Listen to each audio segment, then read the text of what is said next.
No, that's not Lil 2-3 and he knocking him.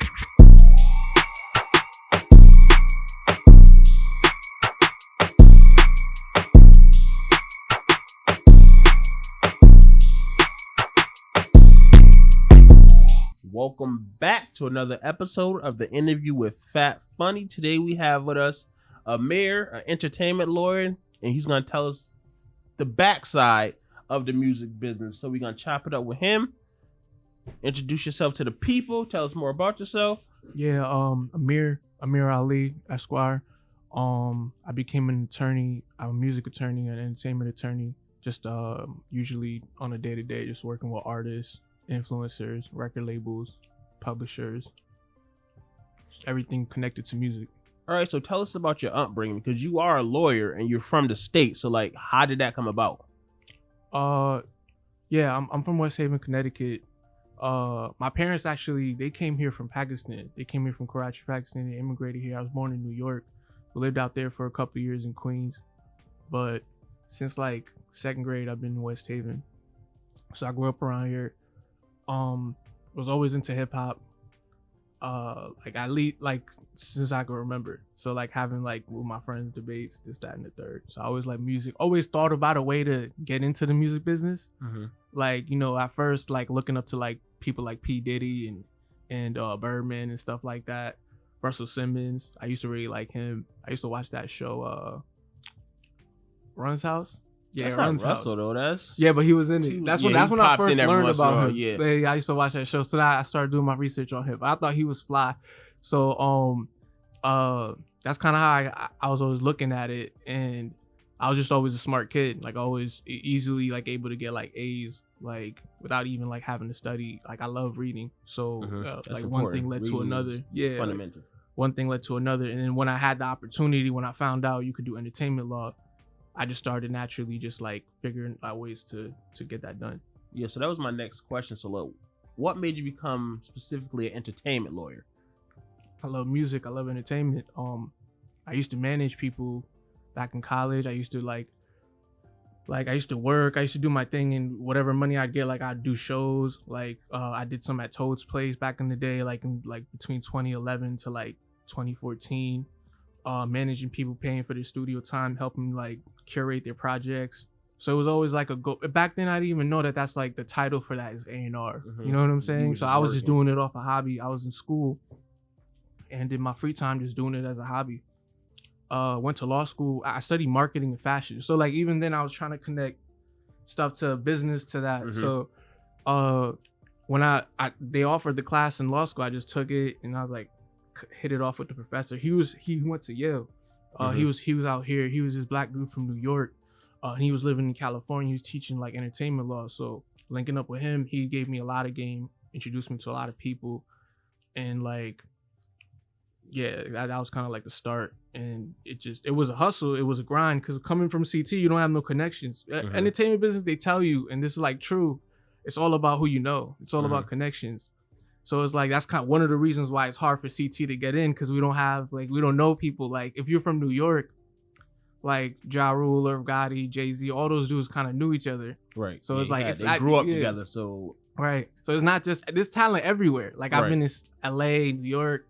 There's talent everywhere. It's like getting the connections and getting seen in the crowd is really like the tough part. It's like 60% of the game.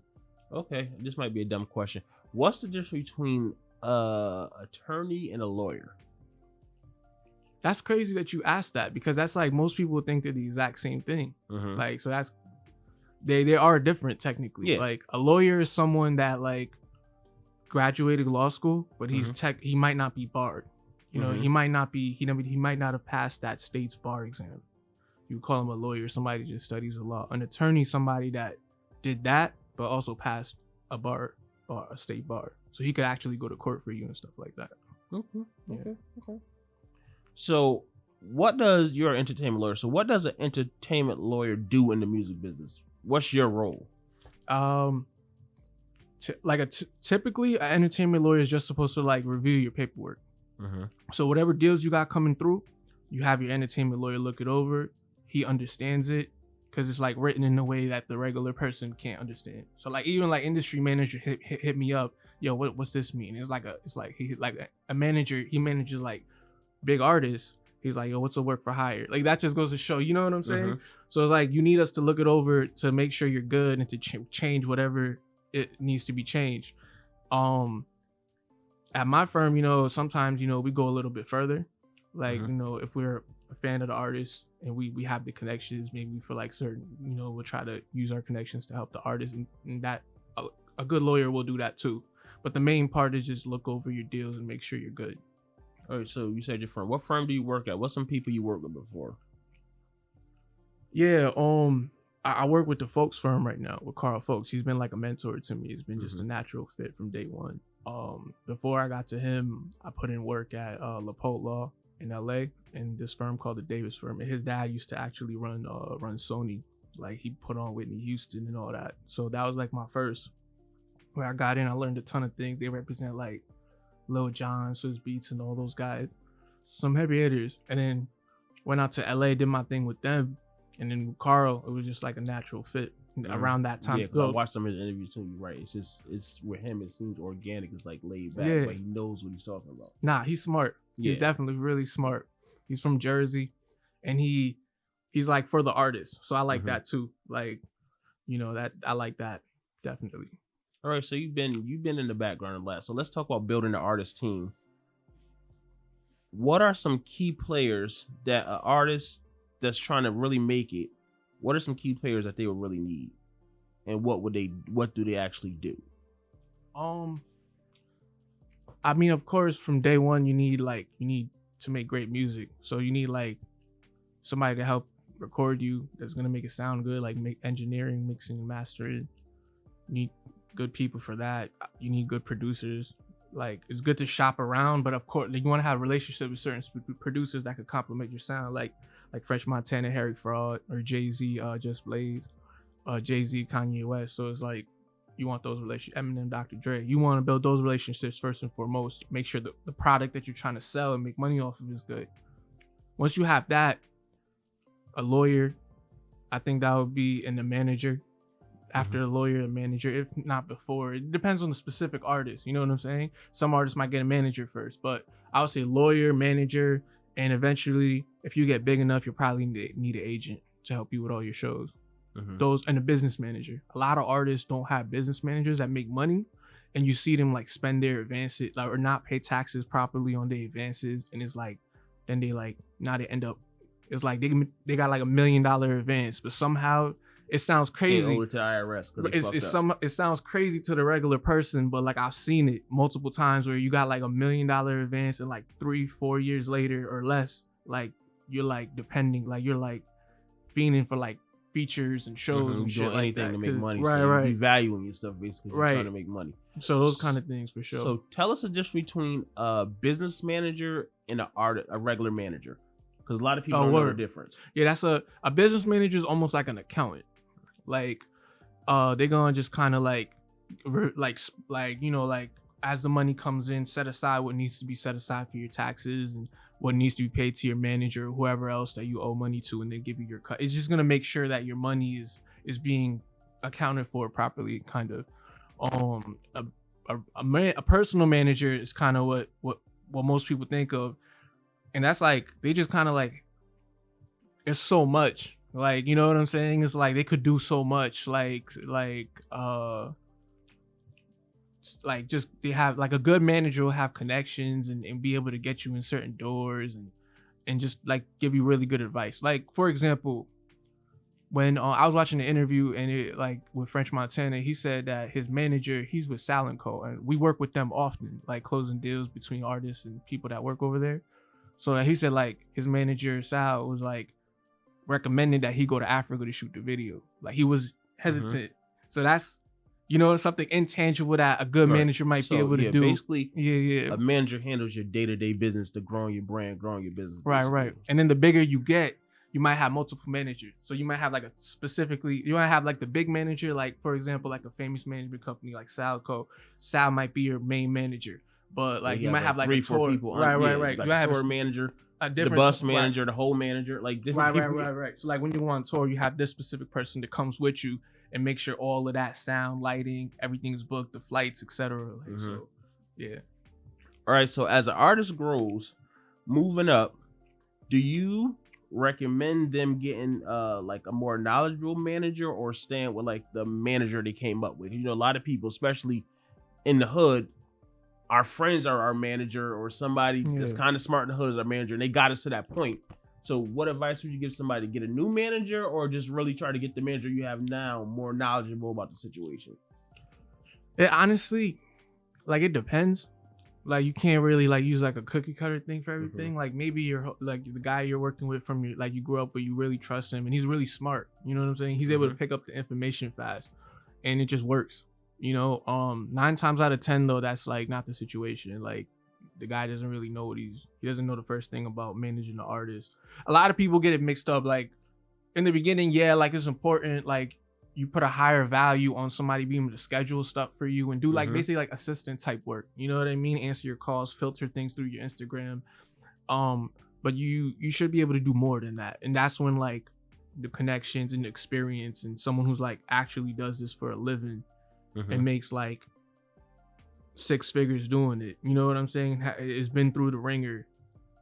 That's kind of like where that comes in and sets you apart. What do you think about like momagers? Like, cause there's some people that just manage their kids and they made them into superstars, and they didn't know nothing about the business, but they knew their child. That relationship is so strong. It's like, and then once that spark is like Polo G, for example. But his mom, that's the thing. Like, his mom was really, she had like a master's degree. You know what I'm saying? She had done stuff like that where she worked at offices and things like that. So, and then that's his mom. Like, that trust that's there, you can't duplicate that anywhere else.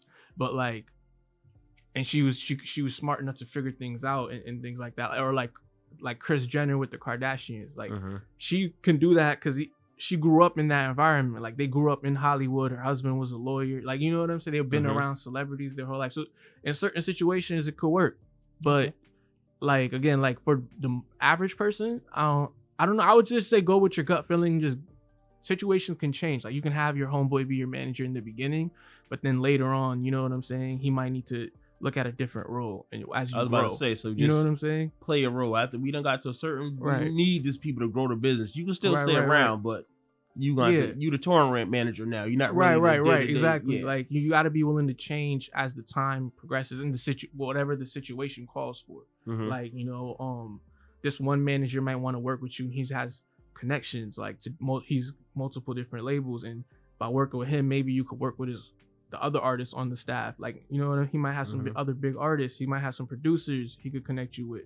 So and then it's just a great look. Like, if you walk into a label situation with a well-known, a well-respected lawyer and a well-known manager, if they're the ones introducing you and intercepting that negotiation, like a label hitting you up, instead of you doing it yourself or your home that they don't know.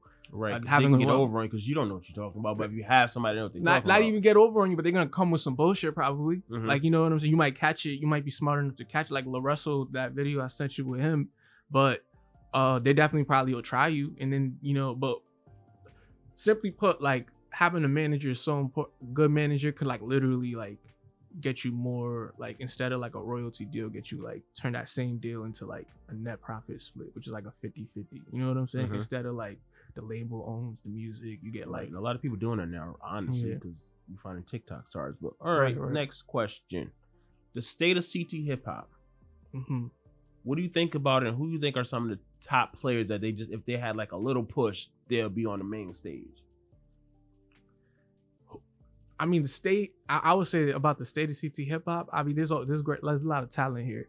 I've always paid attention to the music coming out from out here, but I think like we're lacking in the business knowledge that might be holding us back. Like, I never hear an artist talk about what we just talked about in that way. You know what I'm saying? Like, about getting a good manager, getting a good like people connected and things like that. How to get a label interested if you need that, if that even makes sense for you. You might not need that.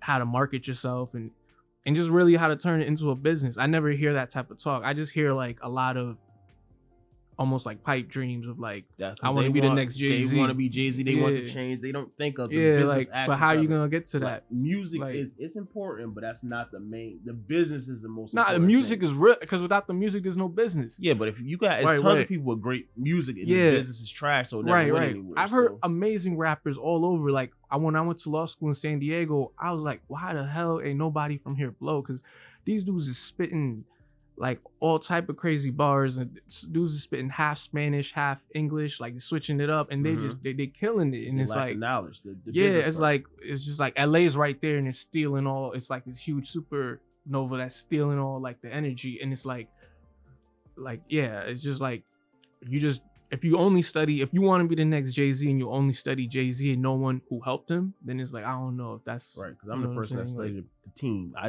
Yeah. get Jay, even with the Rock Nation, I get he's the face of it, but I want to know the back players Right, who's right. actually running the business. Right. I mean, even if you look at his first deal, people say he's independent. Like, okay, he went to labels, got turned down, right? Mhm. And then he did his own thing. But like, even the plug he got that was able to offer him that distribution deal to get him to stores, it was through Irv Gotti. They just happened to know each other, Mhm. and he put that good word in. So then it was easy. And then and then Irv Gotti ended up at Def Jam, and it was easy for him to kind of like plug back to Def Mhm. Jam. It was like, that's who's introducing him to whoever owns Def Jam at the time. Right, at So the he's time, like, yeah. yo, I want a 50-50, this, that, and the third.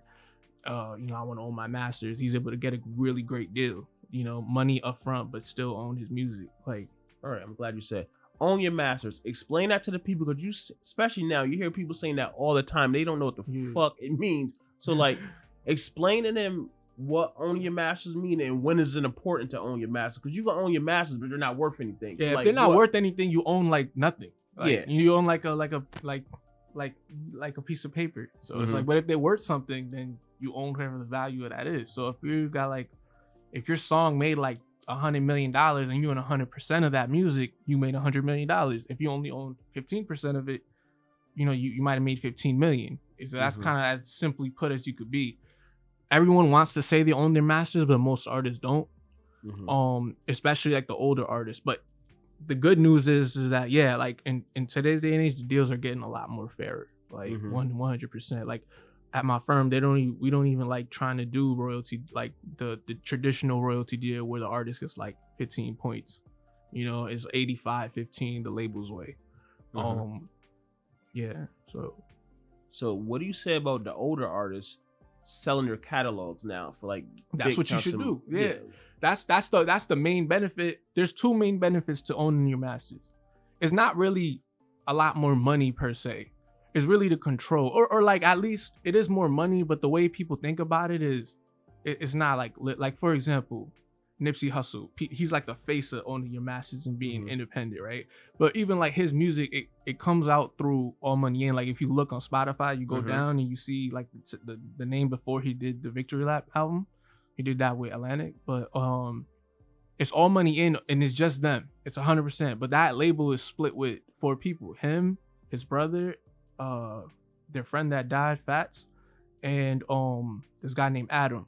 So he's, like I just said, so if the typical royalty is like 15-18%, he's getting 25. It's not that much more, Mhm. but it's the fact that it's split with his It's peoples, and it's they theirs. let him make all the decisions. So Mhm. what they would say, like when they go into a label deal, they just shut up and they let Nipsey talk. If someone wants to remix Nipsey's song or sample it, that's Nipsey's decision.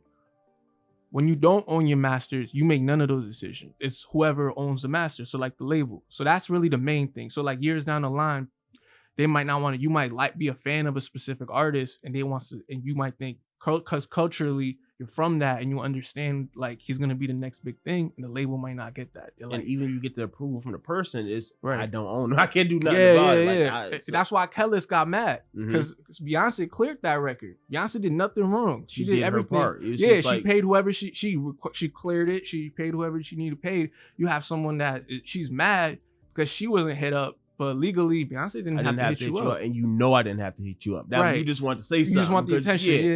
Yeah. Because your pockets is hurting. Right, You right. took the advance and there's no back end There's money. you know what didn't I'm make saying? because Yeah. you want to be fast and get in the game. Right. So like, and then if you own it, that's the second. So that's the first benefit, is the control. You get to make all the decisions about your music.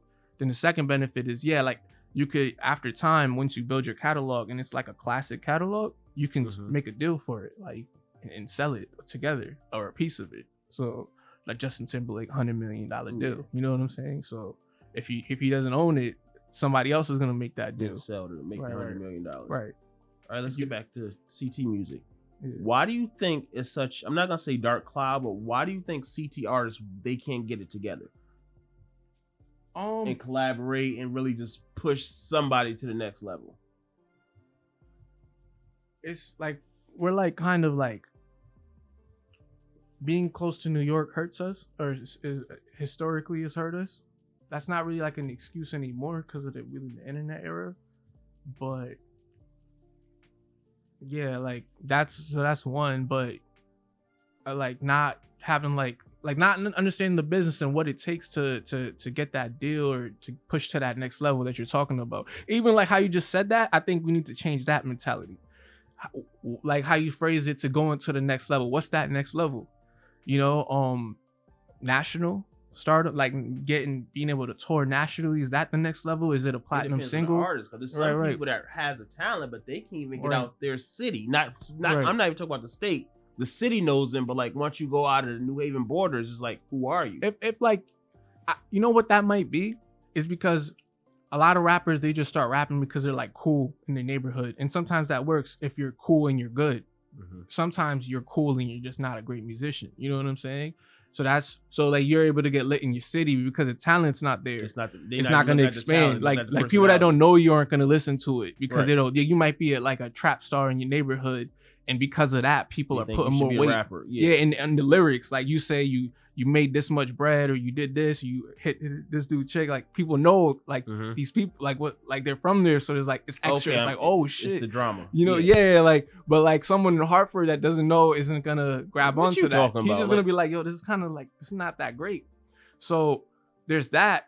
So like, yeah, like the talent part, weeding out all of that, but defining and setting real specific goals. Like, I would say like figure out a way to take your town and then expand to the state and then expand to the tri-state. If you break it down in goals like that, and then maybe like DC and add those markets. You don't have goals. Like get back to a business. You really have to plan it out. I seen, that's another interview, like the same interview, like French was talking, he was saying this, and this is game, right? He said, because he was describing how he did it. He was like, it was easy for me to go. He said, like, in the beginning, even when he was lit, he had no shows in New York because people hate on you from your hometown. Yeah. But he was lit in CT, and you probably remember that. If you remember CT, you remember that he was coming to Toads, like clean up crew, all of them, like they were doing their thing. And then like Massachusetts. So he was like, it's easy to get to tri-state.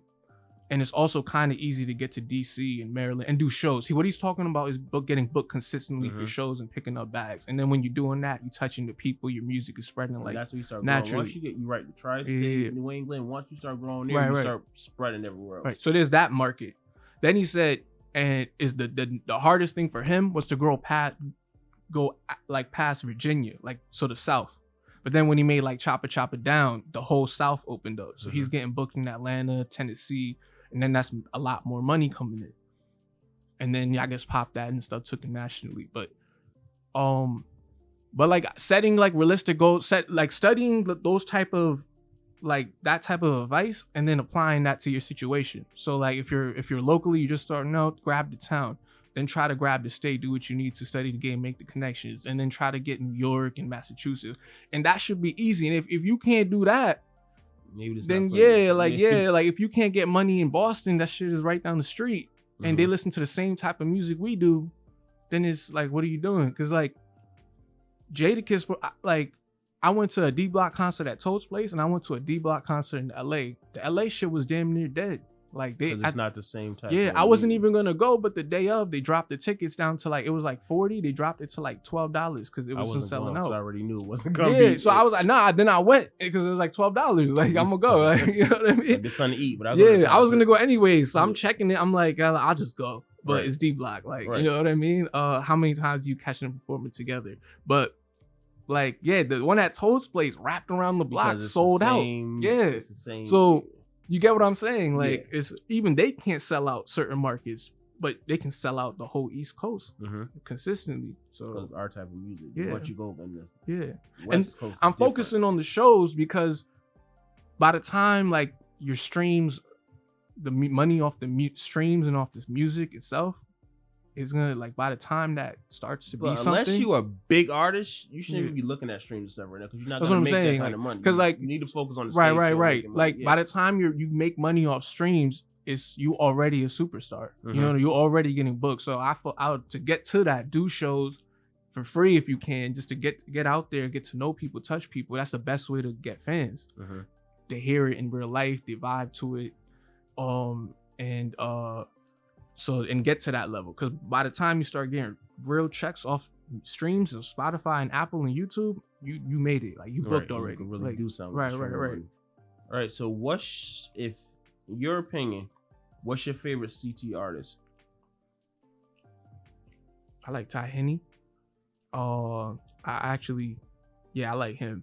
I like the True Print album. When that came out, I was bumping that. What's one word of advice you can give him to go to the next level? For Ty Henney? Yep. Shit, he's already kind of doing it out here. Shit, holler at me. Keep, because his last tape was pretty good too. It wasn't the True Print. You know, that shit was fire. Yeah, like, and it was nice and short too. So yeah. But the 1207 record was fire. Maybe do more shows. I never hear him doing the shows. Like, so I would say focus on shows. And just connecting with people and just getting your name heard in circles that because like you got the hood, you know what I'm saying? Like you got New Haven. You could say you got CT. He could go to Hartford. He might not be getting booked for shows consistently, but because like out here is like, again, it's that hometown thing. People love him out here, but if you book Ty Henney at your show, it might be some drama. You know what I'm saying? Like people might not want to do that, so you're gonna have to go to Boston, New York, Philly, like and shit like that. So, shows, even open up for artists and do promo shows. Like even if it's just a good look, just do that shit. You know, and just come with that True Print too. You know, that shit was fire. Even the name flip and everything, that was a smart move. Like I respect smart moves and smart business hustles. Like when Sho'Lee hyped up that thing with Talib Kweli, I was like, I called him, I was like, yo, you all the way in pocket for that. Like, you know, that's what's up. Like I see what you're doing. You know what I'm saying? That was a great way. Advantage of it. Yeah. And then a couple weeks, within a month after that, Talib Kweli went on SNL. So it's like you connected to him and he just did SNL. You know what I'm saying? Like your research. Yeah. Pop up. Yeah. All right.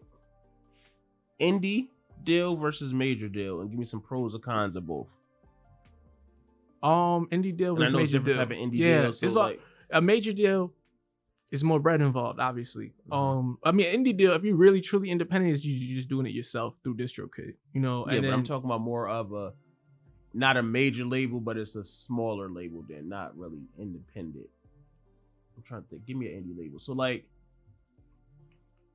Rock Nation's kind of big now. It's weird that you're like, because it's like it doesn't matter who the label is, it matters what the splits are. When you think major, you probably thinking like the splits are really low, but the check is really big. But there's smaller labels that do that nowadays too, like where they give you a huge check. It's more like the different kind of the type of deal it is. So the main type of deals that right now that are going on is the old school work for hire, like you're just selling your music to them, you know what I'm saying, and whatever they're giving you a check, you know what I'm saying, and they own it. You still got to promote it and all that because you want to get lit, do shows, and they're gonna invest in all of that. They're gonna give you tour support and they're gonna clear all your samples, pay for your videos, etc. So there's that. You sell your music to them. That's the work for hire. Then there's like the license. So you own the music, but the label for a certain amount of time, like, is the only one that could sell it. Like sell it, and then they get whatever they charge for that. It could be half, it could be 10%, it could be the same, it could be like the 85-15, but you'll eventually get it back. Like, so there's that deal. And then that's basically that. Those are the two types of deals. Like, so like it doesn't matter like whether you're doing business with an indie or a major. It matters like what the deal, if it's which one of those it is, and then what the numbers are, and if it's the right fit. Cause like two labels could be offering the same bag, but one label is just like a better fit. Like they just more excited. There's like an A&R there that like really like rocks with you. You know what I'm saying? He has really good ideas for you. So there's all type of stuff like that you gotta like take into consideration. You know what I'm saying? And do you have the hustle to do indie? Like if you're gonna choose that route, you know, you got to do everything yourself. Support indie is really, you have to grind. Yeah, and it's like it's a little overhyped when people think like, what do the majors do? They really just put up bread, and because like, okay, so explain that to us. That's my next question. Advances. And I mean, majors is basically like a bank. Whatever they throwing at you, they want their money back. That's actually they literally like a bank. Yeah. So just explain it, because people don't get that. They get these big chains, get these big chains, houses and everything, and you broke for the next 7 years because you never made these people back their money. Nah, like it's not that you're broke because. Right. People call it like, for example, a loan. I don't think that's like a bad word because like a loan, you have to pay that back. You don't really have to pay your advance. Like if they pay you $1 million and you don't turn an album in and you just like I don't know, catch your body, go to jail for like, there's nothing they could do. Or if you just take their money and you like lie, like you recorded someone else's raps and now you can't do it. Like they can't. They gave you the $1 million is a non-returnable. That's what they call it. You know what I'm saying? But the way people look at it like that, so if you become successful, it starts to feel like a loan because you don't see like whatever your split is, you don't see it until your album makes back the money that they gave you or that they put into your music. They might have cut you $1 million to your pocket, put another $1 million into like marketing. So that's where it like feels like a loan. Yeah, I don't know. If that answers your question, like that's what you were getting at.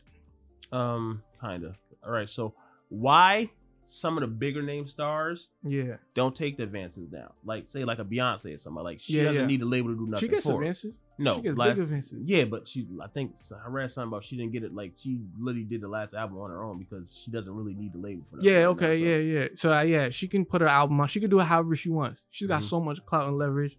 She could take an advance and be like the typical way where they charge you just from your share. She'd be like, nah, it's coming off the top. Like as soon as my album break even, I want half, and they'll do that. Like the more like proof, like consistency you got, that's what you could like. Drake got a bag. You know what I mean? Like his is damn near worth it to sell because they offering you like $400 or $500 million right now. You know what I mean? Like you could take that bread and invest it. It depends on the artist, but I don't see Drake going to Jay-Z route and building like a Rock Nation type company. You know what I'm saying? He's just trying to chill, make dope music, go on tour. Like, and for him, that's a great deal. But you might be like a La Russell type cat where you're just really smart and you're just really in tune with the business and you want like the full profit of doing it. Like what he's doing is crazy. Like selling out shows in his backyard, letting his fans buy his music. So his fans are damn near like doing what the label does, providing the funding. You know what I mean? So that's what the label is. It's like a bank. They just gonna provide money, and that's good because who the fuck is down to invest in something as fickle as music, like real bags. Like if you run up $500,000, you gonna want to buy like what, like a house, like you know, some stock, like some gold, even some gold chains, some diamonds, whatever, some cars, something tangible that you could use. Who's gonna like make their first $500,000 and be like, yeah, I'm gonna invest in like Tiny, like, or anybody, like someone from like a regular guy, like, you know what I'm saying? Like, it's like you could be how many rappers are there that are great rappers, but they're not on? And then there's some like trash rappers that make millions of dollars. You know what I mean? So it's like they're the only ones willing to put up that bread. So they take whatever they take, but it's like, it's really just the bread. Cause even like their marketing isn't all that great. Like they don't even know what to do nowadays with the marketing. All right. So sketchy deals. Give me some red flags. I don't like it when like labels hit you up and you like, and like the deal is like disrespectful. Sometimes they be doing that shit. Like that video I sent you, where like the La Russell video where he said they spoke about 750, but they tried when they sent in the contract it was 15K. I've seen that like a couple times. So they try to trick you sometimes. Like you're like, oh, you didn't see it, or I mean, it could be an honest mistake, but it's not like, cause like even the 750, they gonna try to like Right. It's not like literally like, oh, there's a number there and they messed that one number up. It's like if they give you 750, it's gonna be like 350 to your pocket, and the other 350 is divided like this. You feel me? So it's like, yeah, I see that, and it's the music business is a sketchy business. So if you're looking for like nobility and people to be fair and just not take advantage of you if you're gonna let them, then you're in like the wrong business. Right. Yeah. You just gotta be prepared. For You just gotta be ready. You gotta have your team on lock. You gotta like most artists don't want to read their contract at all. I get happy when there's like a client that's like on the email threads and is looking at it. He's like, yo, Amir, like my name was spelled wrong here. Even like little shit like that. It just shows like you should be interested in what you signing. Not even that. You should be interested in your business. Like if this is how you make your living, you plan on this is giving you all your money. Like you should want to like pay some attention. Like, you know what I mean? Like into it and not just be completely oblivious to what's going on. Right. All right. So now that you've been in the business for a little bit, is there anybody you look up to now, or you lost respect from now that you really know the other side, not the glossy side? Yeah. Yeah, you learn a lot. Like idols become rivals, and idols just like, damn. Like, that song with Rick Ross, like when he was talking about Birdman's Rollie not being real and stuff. So there's a lot of stuff like that. I mean, I can't talk too bad about too many people because it's like, they might end up becoming my friends later. Like, but like for example, like I used to like want to work at Rock Nation. Like, I don't know, like like even if you just like Google them, they're like on Glassdoor. Like, all the professional people out there. It's like where you Google a company, you look at their like staff reviews, people tell you their experience of working there. Like, it's not that good. Like, so. But to that though, if you're leaving a review about a place, it's because you can't really. But sometimes people are. But it's not just that. It's other things. That's the La Russell thing. That was Rock Nation in that situation. If he's telling the truth, and I'm not like looking for it. That used to be a dream of mine to work with like Rock Nation under Jay-Z, but now it's like it's cool being a private entertainment lawyer and stuff like that.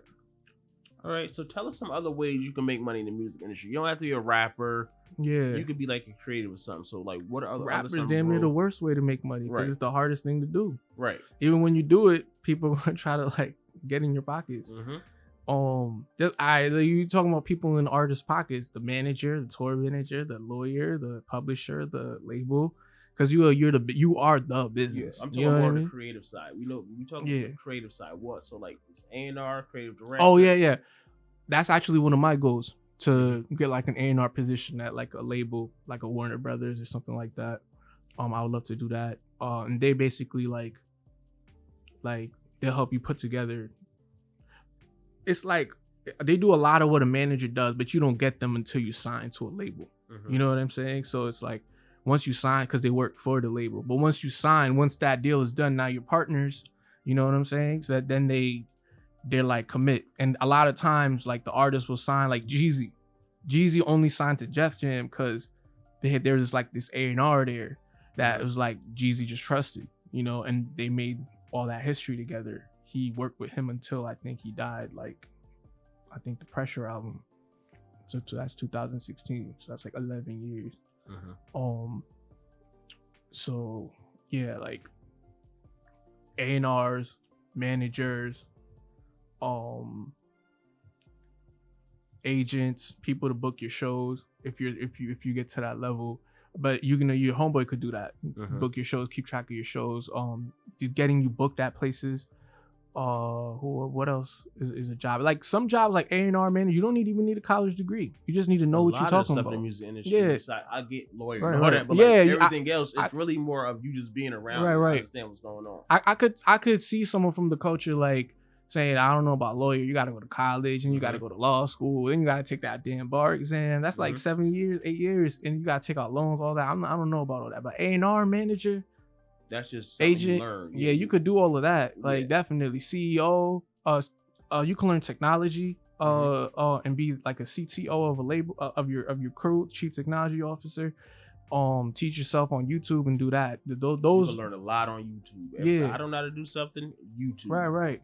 So yeah, like there's a lot of things you could do, and I recommend that, like look into the business that you want to be a part of, because there's ways to make money. It's about the money at the end of the day. At the end of the day, money in your like pocket. don't like I get tricked into going broke. Like that's like if your shit ain't work after a couple years and you pouring money into it and you just pouring bread into it. I see people doing that, and it's like I'll tell them like, yo, bro, it's been like 8 years. You still ain't make no bread. And they'll call me a hater. You know what I'm saying? It's but I'm like, telling you the truth. You're my friend. I'm it's trying to like, let you know. You don't want to own no play. houses. Like, Right. You know what I mean? Like, you could have bought a house with all this money you spent on this. Right. So it's like, yeah. And those videographers, that's engineers, producers, all those fields. Like, and CT, going back to that question that you asked earlier, the state of CT, hip hop and CT is actually doing really well. But if you use like those old measures, who's the Jay-Z, yeah, we don't have that. But like the video directors like Rook and Frankie Fire, like I seen them come up from day one. They're doing their thing. They're on fire. They're out there. Yeah, they like getting invited to like French Montana's house and shit like that. They're doing their thing. They're in the mix. Bars on I-95 is doing their thing. Definitely doing. Yeah, they're in the mix. Had the Young Money cycle. I said, yeah. Okay. Yeah, so like, and before that, they had a bunch of people.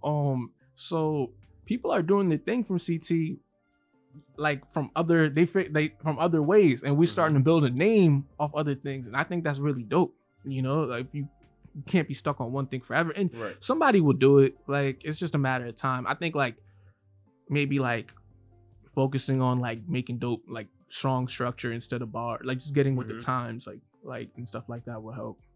But yeah, there's a lot of ways to make money, man, in the music business. All right. So sometimes I ask this question to the people, some of my guests: loyalty or respect? I've seen this question so many times, like on Drink Champs and on this podcast. Yeah, like, and I heard the craziest answers, but I gotta go with like loyalty, man, because it's like you could respect somebody and you see it all the time, but you could still like go against them. Like you could respect the enemy. You know what I'm saying? Like he's your enemy, but you respect him because he lives by the code or whatever the case. You know what I mean? But loyalty is like, all right, you with me. Even that can change.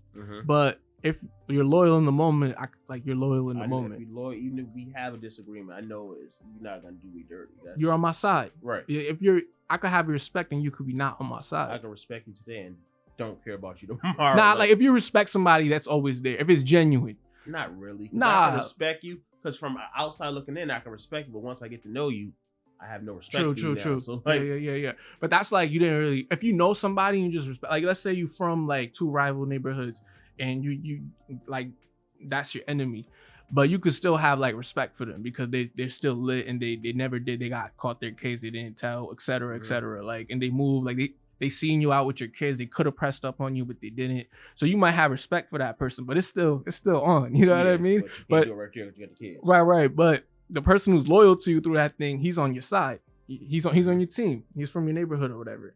Yeah, but I'll say loyalty. Yeah, 100%. All right, so that is our time. I'm definitely gonna chop it up more another episode or just link it to something. So thanks for coming through. I definitely send some artists your way if they clients come out this way and they want to do this for sure. Down. Just make sure you like, comment, subscribe. Thanks Amir for coming through. We are out.